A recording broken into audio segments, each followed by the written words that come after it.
a day of my life as a maritime student. For today's video, day mag-practice lag swimming and after ana mag-graded performance. Let's go! Dagan bitaw nang utanaw ngano daw nag-maritime ko, wala daw ko nagpili og nursing. Isa ra jud akong matubag, ginahan jud ko ani nga kurso sukad pagid sa una.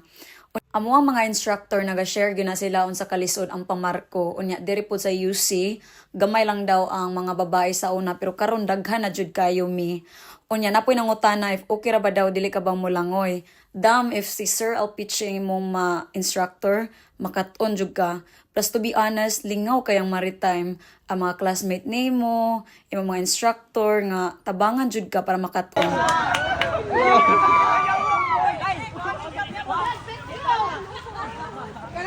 Lola! Yeah. Bangga man. Tot and cam.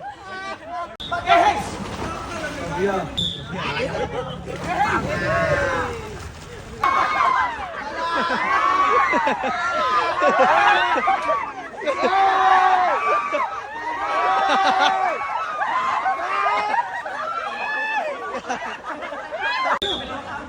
Baro! Baro! Landing na ko. So, How was the swimming? So guys, naka-flat 1 mini press. Asa ta mga andon? Lord, pero siya kayo, kapoy siya kayo. Sakto lang. Speechless. Okay kayo. Kirang. Wala lagi nga isulti lagi. Kalma naman, kalgoon pa man. Hindi. Flat 1. Flat 3. Kamusta ang swimming, girl? It's okay.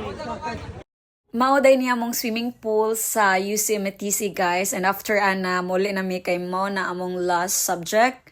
Ay nako, dili day siya last subject kay mo adto po baseline kay mag kickboxing. After ana mo adto na kog ayala kay mula agamay nya kaon dako. Salamat sa pagtanaw.